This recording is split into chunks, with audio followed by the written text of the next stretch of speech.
मित्रांनो, तुमचं पुन्हा एकदा GB स्टोरी टेलर या यूट्यूब चॅनलवर स्वागत आहे। आजच्या आपल्या गोष्टीचं नाव आहे ओढ्यावरची हाडळ, लेखिका पूजा। पण गोष्ट सुरू करण्याआधी जर कोणी या चॅनलवर पहिल्यांदाच आलेले असाल तर त्यांनी ह्या चॅनलला सबस्क्राईब करायला विसरू नका।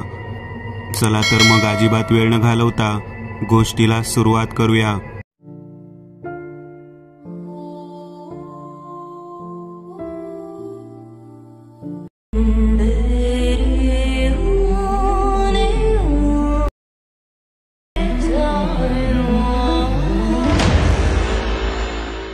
नुकताच लग्न झालेला उमेश मुंबईवरून बायकोला घेऊन गावात आला।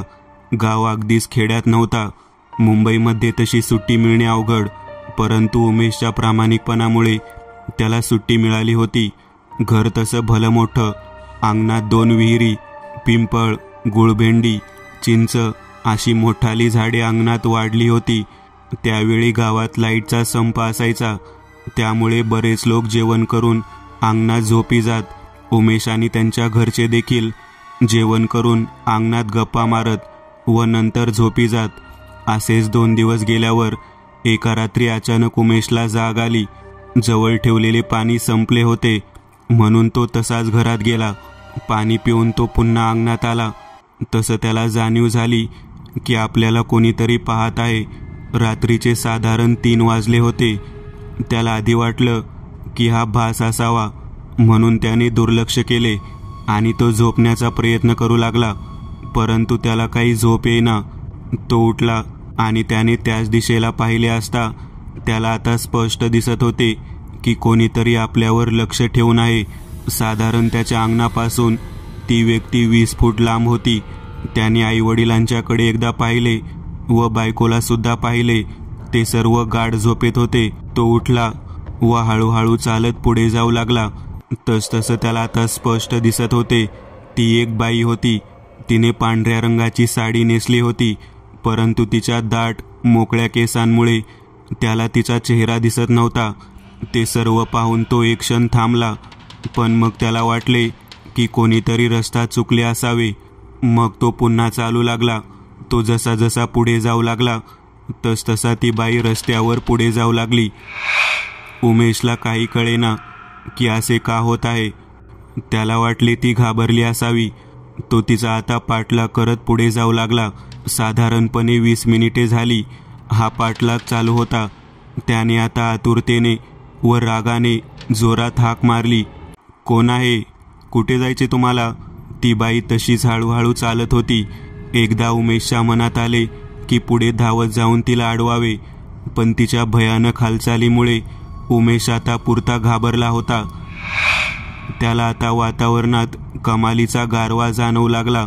रस्त्याच्या दुतर्फा असलेल्या घनदाट झाडीमुळे अजून भीती त्याला वाटू लागली। तो मोहात पडून फक्त पाठलाग करत चालत होता। एक क्षण तो थांबला।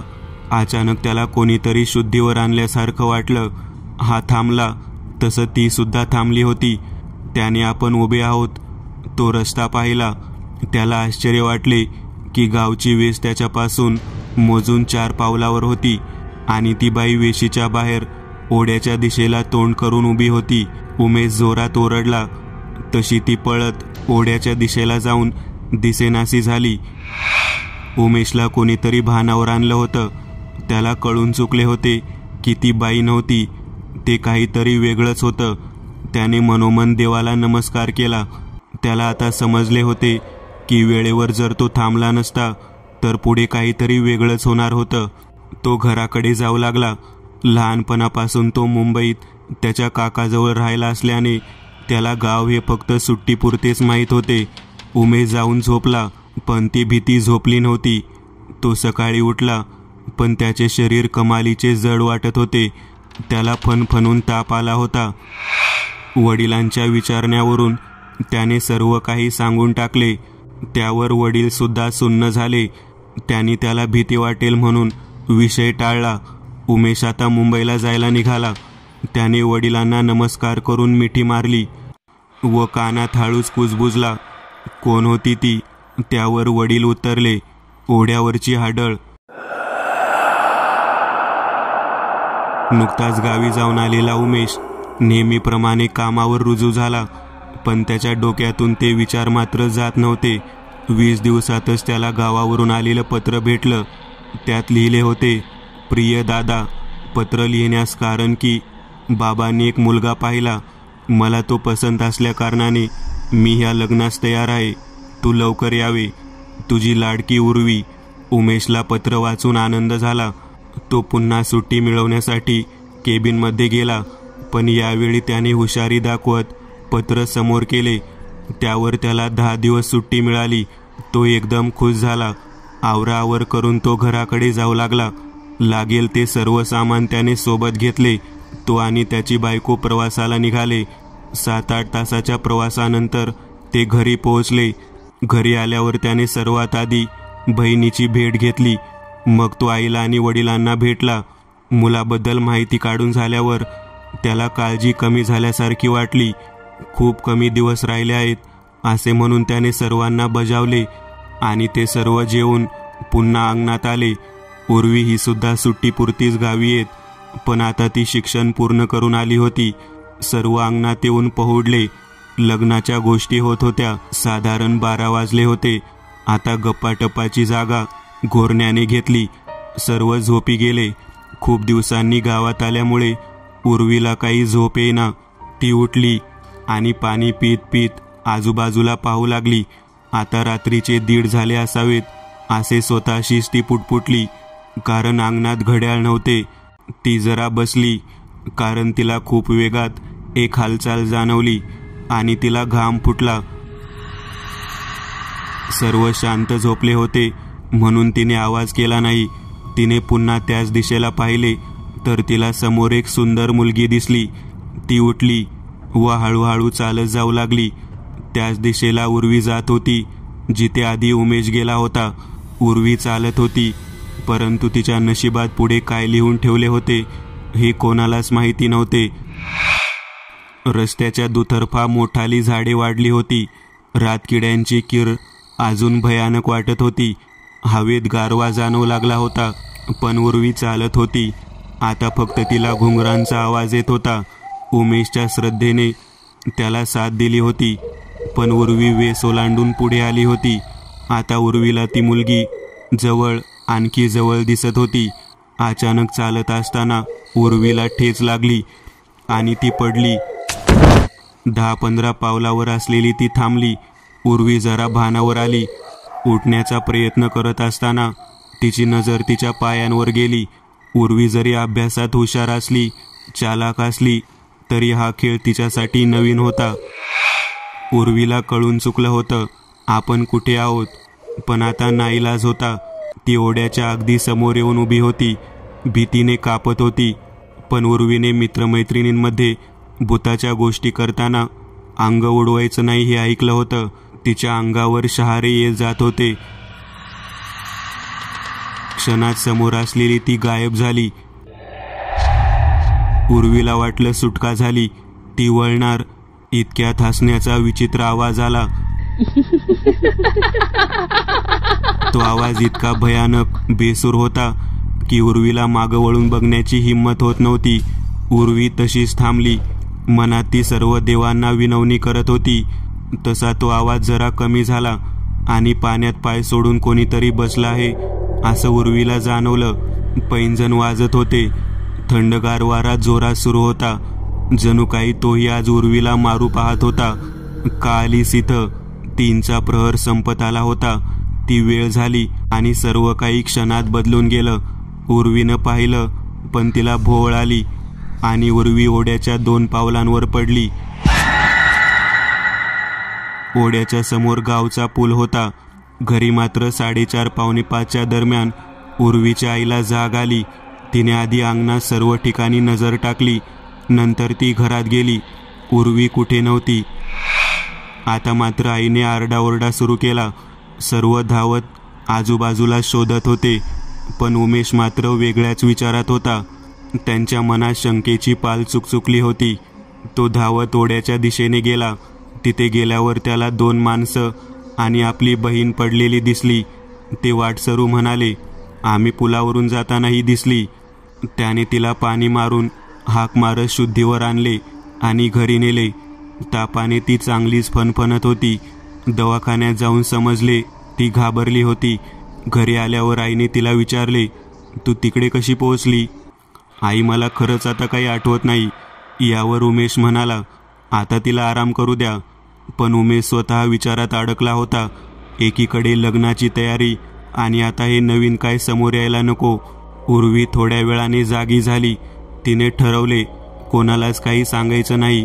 पण तिला हे कुठे माहीत होतं की तिचा भाऊ यातून गेला आहे. उर्वीला आता जरा बरं वाटलं.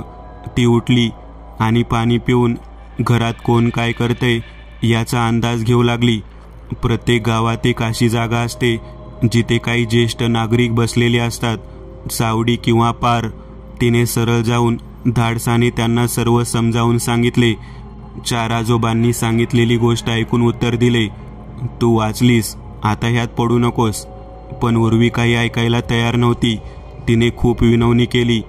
त्यावर एक आजोबा म्हणाले, ज्या 1-2 लोकांनी तिला पाहिलं त्यांची दृष्टी गेली आहे. ती मुलगी ह्याच गावातील एका मध्यमवर्गीय कुटुंबात जन्मलेल्या. त्या मुलीला जन्मतः एक आजार होता. एकुलती एक मुलगी म्हणून खूप लाडाची. 17-18 वर्षांची झाली, पण दीर्घ आजाराने मरण पावली. बापाची खूप लाडकी लेक अशी वयात येऊन मरण पावली. म्हणून बापाने तिची समाधी घरात करून घेतली. हे ऐकताच उर्वीला घाम फुटला. तिने जाताना ते घर बाहेरून पाहिले. न राहून ती जवळ जात होती. घरात फक्त एक जरा वयस्कर बाई दिसली. ती काही कामात व्यस्त होती. उर्वी 2 पावलं आत आली आणि उजवीकडे पाहताच तिला समाधी दिसली. तशी ती घाबरून पळत घरी गेली. उर्वी अंथरुणात शिरली. तिला कळेच ना की असं कसं होऊ शकतं. घरात असं समाधी कशी बांधू शकतं. खूप लाडकी, खूप प्रेम, पण एवढे. उर्वीने नकळतपणे संकट ओढवून घेतले होते. नकळतपणे ओढवलेल्या संकटाची उर्वीला जाणीव नव्हती. खूप विचार करून तिला तिथेच झोप लागली. घरात तिची वहिनी आणि आई कामात व्यस्त होत्या, तर उमेश आणि वडील बाहेर गेले होते. उर्वीने स्वप्नात पाहिले की आपल्या सतत कोणीतरी मागावर आहे आणि ती उठली. मग स्वप्न होतं म्हणून शांत झाली. दिवसभर तिला कसला भास नाही झाला. संध्याकाळी घरी उमेश व त्याचे वडील आले. घरात सर्व बसले. छान गप्पा गोष्टी करत चहा झाला. बायका स्वयंपाक घरात गेल्या. 7:30 वाजून गेले होते. उर्वी अंगणात बसली होती. मस्त गार हवा चालू होती. अचानक तिला घुंगरू वाजल्यासारखा आवाज आला. ती बिथरली. आजूबाजूला पाहिले, कोणी नव्हतं. तिला वाटलं हा पण भास आहे. समोर चिंचेचं झाड होतं. हिरव्यागार पानांनी भरलं होतं झाड. ज्यावेळी उर्वी तिच्या समाधीजवळ गेली त्याचवेळी ते झाड तिने काबीज केलं. कारण उर्वीचा गण मध्ये आडवा आला. उर्वीने पुन्हा तोच आवाज ऐकला. तिचं लक्ष समोर झाडावर गेलं. पांढरे फटक, उलटे पाय, पांढरी शुभ्र साडी गुडघ्यापर्यंत होती. पायात पैंजण आणि सतत पाय हलवत कोणीतरी बसलं होतं. उर्वी अंगणात होती, पण तिला ओरडू की पळू हेच कळत नव्हतं. तिने सर्व बळ एकवटलं आणि पळत घरात गेली. पण समोर दादाला बघून तिनं तिचे हावभाव बदलले आणि सरळ आपल्या खोलीत गेली. तिला आता पारावरच्या आजोबांचे शब्द आठवले. त्यांनी सांगितलं होतं, ऐकलं असतं तर ती तिची हद्द सोडून इथं आली नसती. आता घरी समजलं तर. या काळजीत ती असताना तिला खिडकीजवळ आवाज आला. भेसूर आवाज, माझ्या हाती जाऊन तू खूप मोठी चूक केली. तुझा भाऊ थांबला म्हणून वाचला. आता तुला नाही सोडणार. मोठ्याने हसत आवाज शांत झाला. उर्वी खूप घाबरली होती. घाम फुटला होता. खूप मोठी चूक झाली माझ्याकडून. आता काय करायचं हा विचार करत असताना तिला आठवलं, तुझा भाऊ थांबला म्हणून वाचला म्हणजे दादाला याची कल्पना आहे. पण आता मी दादाला सांगितलं तर तो नक्कीच मला मारेल. आता एवढ्यात आई खोलीत आली. तिचं लक्ष गेलं उर्वीकडे. तिचा अवतार बघून आई तिला म्हणाली, कसला विचार करतेस, चल जेवायला. जेवण जेवायचं म्हणून खाऊन ती पटकन उठली. तिला आता घरात आणि अंगणात दोन्ही बाजूला भीती वाटू लागली. पण तिच्या समोर दुसरा पर्याय नव्हता. तिने ठरवलं, जिथे घरचे आहेत तिथेच राहायचं, एकटीने कुठे जायचं नाही. घरातील सर्व कामे उरकून सगळे अंगणात आले. उर्वी खूप घाबरली होती, पण ती आईजवळच राहत होती. गप्पा मारत सगळे बसले होते, पण उर्वीचं लक्ष झाडावर होतं. झाड शांत होतं. याआधी तिने गावात कोणालाच असा त्रास दिला नव्हता. ती फक्त दिसायची, म्हणून जेव्हा मोठे माणसं सांगतात तेव्हा ऐकायचं, निदान अशा बाबतीत तरी. बघता बघता सगळे झोपले. आता उर्वी फक्त त्या झाडावर नजर ठेवून होती. एकाच ठिकाणी लक्ष ठेवत तिला झोप लागली. जोरदार हवा सुटली होती. झाडांचा आवाज येत होता. मध्येच घुंगरू वाजू लागले. तिघींच्या पण पायात पैंजण नाही. त्यांना आवडत पण नाही. मग आवाज कसला येतोय म्हणून उमेशचे वडील जागे झाले. समोर चिंचेचं झाड बघून त्यांना धडकीच भरली. खूप धीराने त्यांनी प्रश्न केला, आमचं काही चुकलंय का? समोरून फक्त एक विचित्र गुरगुरत आवाज येत होता. आता सगळे उठले होते. उर्वी रडत होती. तिच्या एका चुकीने झालं होतं. सगळे घाबरून गेले होते. उमेश म्हणाला, सर्वांनी घरात चला, मी बघतो काय करायचं.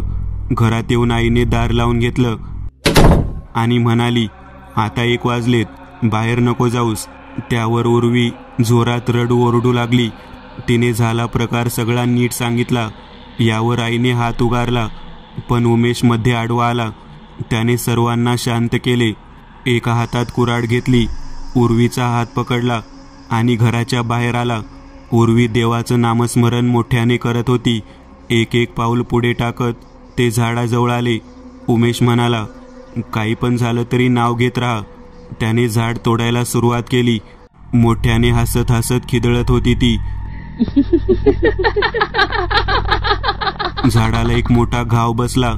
तसं झाडावरून उर्वीच्या अंगावर काहीतरी पडलं. तिला कळेच ना काय झालं. तिच्या डाव्या खांद्यावर कसला तरी आघात झाला. नाव घेणं तिला जड जाऊ लागले. उमेश म्हणाला, उर्वी थांबू नको. त्याने तिला हात लावला. काळोख इतका भयानक होता की आपल्या बाजूला असलेली बहीण त्याला दिसत नव्हती. त्याने तिला हात लावला. त्याच्या हाताला जाणवलं ओलं काहीतरी. कुऱ्हाड टाकून त्याने उर्वीला घरात घेऊन जाण्यासाठी पाऊल टाकायचा प्रयत्न केला, पण त्याचे पाय हालत नव्हते. त्याला वाटले, आता मी पण गेलो, काही खरं नाही. त्याने अंधारात चाच पडत खाली हात नेऊन अंदाज घेतला. झाडांच्या मुळ्या होत्या, त्यात तो अडकला होता. उर्वी बेशुद्ध झाली होती. जरा हिम्मत करून त्यानं पाय बाहेर काढले आणि घरात गेला. उर्वीला पाहिले. सगळे घाबरून गेले होते. उर्वीच्या दंडावर असा आघात झाला होता जणू तलवार उभी पडली असावी. रक्त वाहू लागले. उर्वीचे बाबा बाहेर आले. त्यांनी आजूबाजूच्या लोकांना माहिती दिली. उर्वीला शुद्धीवर आणण्यासाठी प्रयत्न करणं गरजेचं होतं, कारण वार हा एका अशुभ शक्तीकडून झाला होता. लोक जमा झाले. असा प्रकार त्यांनी गावात याआधी पाहिला नव्हता. गावातील 9-10 जाणकर माणसं घरात जमा झाली.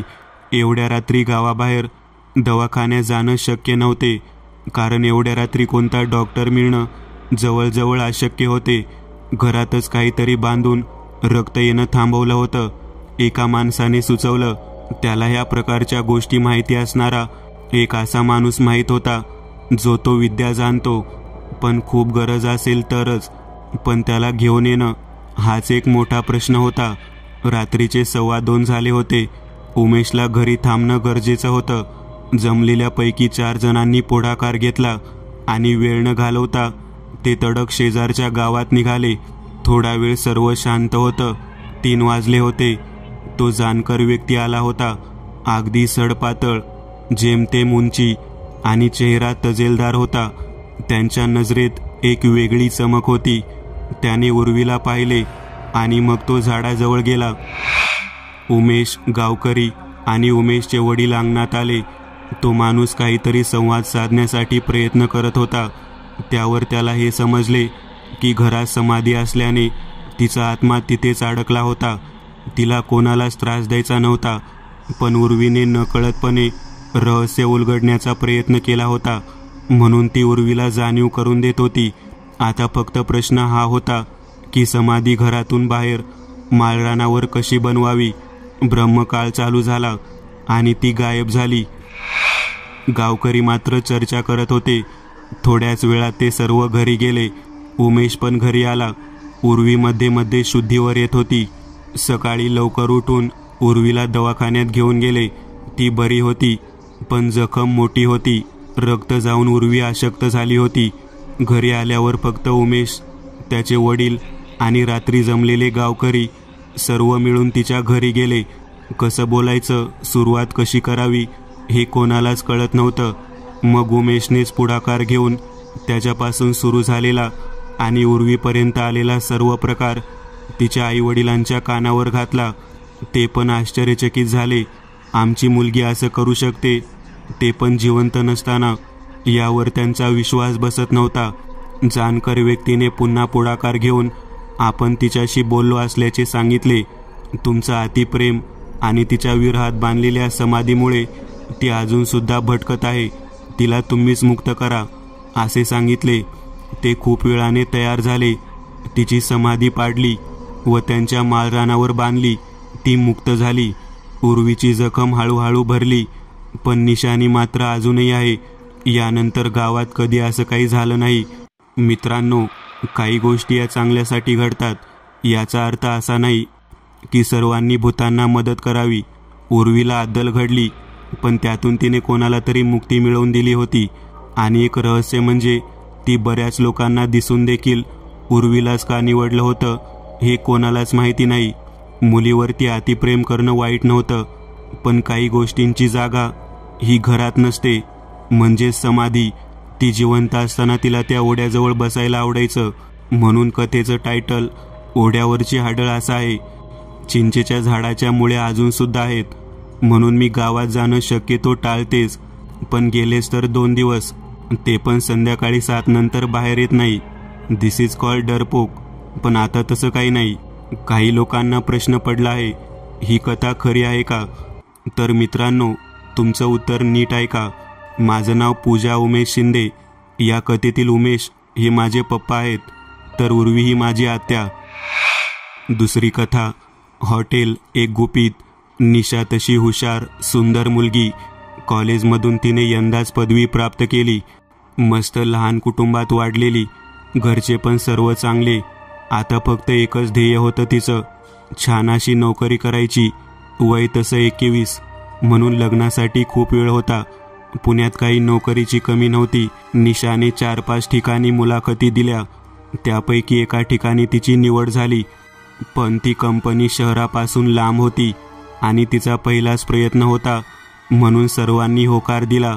कंपनीच्या माध्यमातून तिला ज्या योजना मिळणार होत्या त्यासाठी तिला 6 महिने कसरती कराव्या लागणार होत्या. म्हणून ती तयार झाली. 6 महिने असे जातील या आशेवर निशा ज्या कंपनीत कामाला लागणार होती तिथं जाण्यासाठी तिला 1.5-2 तास प्रवास जाताना व येताना करावा लागणार होता. फ्रेशरचा टॅग काढायचा असेल तर हे करावं लागणार होतं. आणि ती सुद्धा तयार झाली व घरचे सुद्धा. बोलता बोलता रुजू होण्याची तारीख जवळ आली. सर्व डॉक्युमेंट व्हेरिफिकेशन झाल्यावर ती सोमवारी सकाळी ठीक 10ला ऑफिसमध्ये पोहोचली. पहिला दिवस म्हणजे जरा जास्तच कंटाळवाणा. सगळे नवीन भूत आल्यासारखं बघत असतात. प्रत्येकाला आपली ओळख सांगणे. कोणीतरी जरा जास्त शायनिंग मारत, तर कोणी नवीन आलेल्या पाहुण्यांचं मनापासून स्वागत करत. असा तिला अनुभव आला. आता निशाला हळूहळू रोजची सवय होऊ लागली. 2रा आणि 3रा शनिवार, तसेच 4 रविवार आणि अधूनमधून सरकारी सुट्ट्या असल्याने तिला आरामसुद्धा मिळायचा. खूप खुश होती ती. डेली रुटीनची आता तिला सवय लागली. तिच्या कंपनीतील काही लोक बाईकवर, तर काही स्कूटीवर, तर काही बस किंवा खाजगी गाड्यातून येणारे होते. तसेच निशासुद्धा बसने प्रवास करायची. पण निशाच कंपनीपासून लांब राहणारी एकमेव व्यक्ती होती. म्हणून की काय, तिला 15-20 मिनिट उशीर झाला तरीही कोणी काही बोलत नसे. 2 महिन्यात तिने अशी काही हुशारी दाखवली की तिचं कौतुक होऊ लागलं. असंच एक दिवस निशा महिना अखेरीस पेंडिंग कामात व्यस्त होती. कधी 6 वाजून गेले तिला समजलेच नाही. तिच्या एका मैत्रिणीने तिला जाता जाता हाक मारली. तेव्हा निशाचं लक्ष घड्याळाकडे गेलं. चक्क 6:45 झाले होते.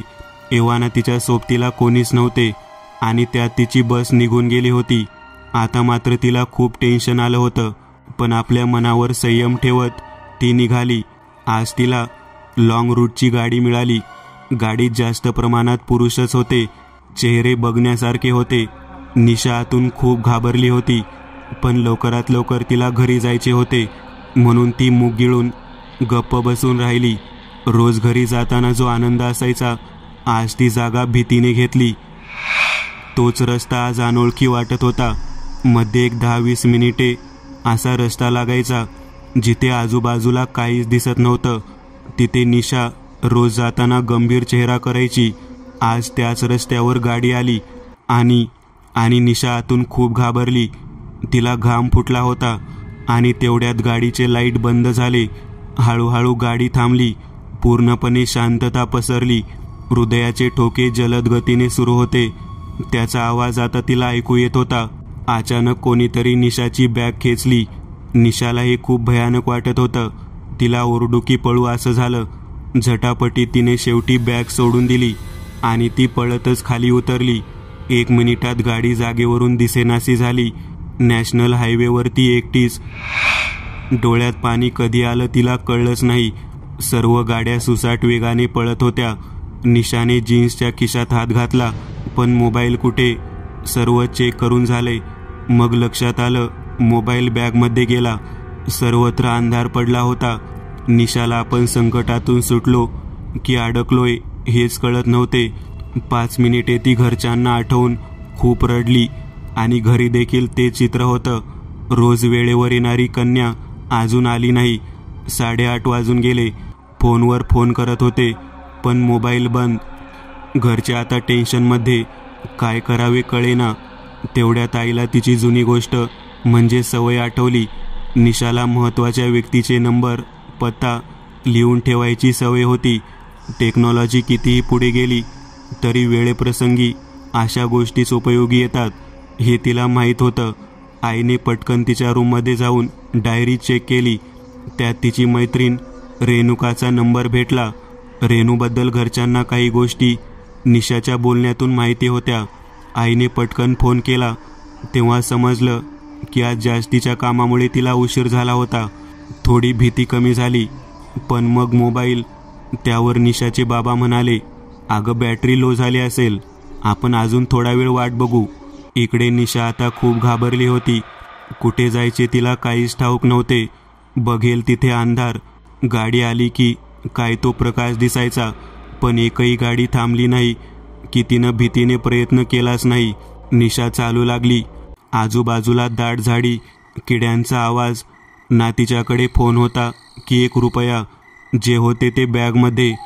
हताशपणे तिने समोरचा रस्ता धरला. निशाला चालू की थांबू हेच कळत नव्हतं. आजूबाजूला काहीच दिसत नव्हतं. चंद्राच्या मंद प्रकाशात ती एकटी चालत होती. हायवेवर गाड्यांची तशी ये जा होती, पण शेवटी तो हायवेच. काही अंतरावर गेल्यावर तिला अंधुकाशी पायवाट बाजूला दिसली. त्या वाटेवरून जायचं आणि कोणी दिसले की मदत मागायची असं निशाने ठरवलं. काही वेळ चालून झाल्यावर तिला घरांच्या लाईट दिसू लागल्या. निशाला आतून हायसं वाटलं. जीवात जीव आला होता. पळतच निशा त्या जागेवर पोहोचली. ती जागा अगदीच खेडेगाव नव्हती, पण पूर्ण शहरसुद्धा नव्हती. एव्हाना तिला खूप भूक लागली होती. दुपारी 1ला जेवलेली निशा आता भुकेने व्याकुळ झाली होती. इकडे आईने घरी बिल्डिंग गोळा केली होती. रेणुकाकडून कंपनीचा पत्ता मिळाला होता आणि नंबरसुद्धा, पण फोन उचलायला कंपनीमध्ये कोणीतरी हवे ना. आता पोलीस काय तो उपाय घरच्यांना दिसत होता. निशाला समोर एक हॉटेल दिसत होते. हॉटेल तसं बऱ्यापैकी मोठे होते. निशाकडे पैसे नव्हते, पण एक घड्याळ होते, पण ते सुद्धा साधे. आता काय करावे कळेना. तरीही ती आत गेली आणि एक भाजी आणि 2 रोटी सांगितल्या. जेवताना मनात विचार येत होते, बाबा आपल्याला नेहमी सांगतात, वेळ प्रसंगी 1 ग्राम तरी सोनं अंगावर असावं, पण आपण फॅशन करणारे. जेवण तर झालं, पण आता बिल. टेबलावर पावती आली. आता मात्र तिला खूप टेन्शन आलं. बराच वेळ वाट बघून मॅनेजर तिथे आला. त्यांना सर्व प्रामाणिकपणे सांगितले त्यावर ते म्हणाले, पैसे तू नाही दिले तर हरकत नाही, पण तुला एक काम करावे लागेल. ते होईपर्यंत हॉटेल बंद करायची वेळ होईल, मग मी तुला घरी सोडेन. यावर ती खूप खुश झाली. आभार मानून ती हॉटेलच्या मागच्या बाजूला गेली. एक वेटर तिच्या सोबतीला होता. त्याच्याकडून मोबाईल घेऊन तिने घरच्यांना आपण नीट आहोत व लवकरात लवकर घरी येऊन सर्व सांगू असे बजावले. त्यामुळे तिला आता काम करून निघायचे एवढेच लक्षात होते. निशाला आहे ते काम सांगून वेटर तिथून निघून गेला. निशा कामाची सुरुवात करणार तोच तिथे मॅनेजर आला. त्याने निशाला विहिरीतून पाणी काढून मग भांडी घासायला सांगितले, पण निशाला एक बजावले, तू विहिरीतून पाणी फक्त 11 वाजेपर्यंत काढू शकते. 11 नंतर तू विहिरीतून पाणी काढू नको. हातातले घड्याळ काढताना निशाने पाहिले 10 वाजले होते. समोरचा भांड्यांचा पसारा तिला लवकरात लवकर आवरायचा होता. विहिरीतून पाणी काढताना निशाने आजूबाजूला नजर फिरवली. आजूबाजूला दाट झाडी, समोर हॉटेल आणि ती विहीर. निशाने भांडी घासताना एक विचार केला, एवढं भलं मोठं हॉटेल असताना विहिरीतून का पाणी काढायचं? आणि ते काका असं का म्हणाले की 11 नंतर विहिरीतून पाणी काढू नको? निशाने स्वतःची समजूत काढत असे म्हटले की कदाचित 11ला हॉटेल बंद होत असेल आणि ती काम करू लागली. एक कमालीची गोष्ट म्हणजे निशा तिथे काम करताना एकही व्यक्ती तिथे आला नाही. काम आटोपण्याच्या नादात तिला ही गोष्ट लक्षात आलेली नाही. निशा भांडी घासत होती. 10:30च्या सुमारास ती विहिरीतून पाणी उपसू लागली. शेवटी हॉटेलची भांडी ती कमी कशी असतील एव्हाना निशा भांडी घासून घासून खूप व्याकुळ झाली होती. पण तिला हे काम करावं लागणार होतं, कारण एवढ्या मोठ्या संकटात सापडले असताना तिचं नशीबच काय होतं की तिला अशी मदत मिळाली होती. सुदैवाने काम उरकत आलं होतं. आता फक्त थोडीच भांडी राहिली होती. पण या भांड्यांच्या गराड्यात निशाचं घड्याळावरून लक्ष हटलं होतं. 11ला 2 मिनिटे कमी असताना ती विहिरीच्या जवळ जाऊन पाणी उपसू लागली. शेवटी तिच्या नशिबात तेच होतं जे आता घडणार होते. एक संकट गेलं तर दुसरीकडे एक संकट उभे ठाकले. निशाने पाणी काढायला हातातील बादली खाली सोडली, पण वर येताना पाणी कुठे आलं होतं? त्यात होतं रक्त. निशा ते पाहून खाली कोसळली. तेवढ्या जागेवर ती एकटीच होती. थोड्या वेळाने एक वेटर तिथे आला.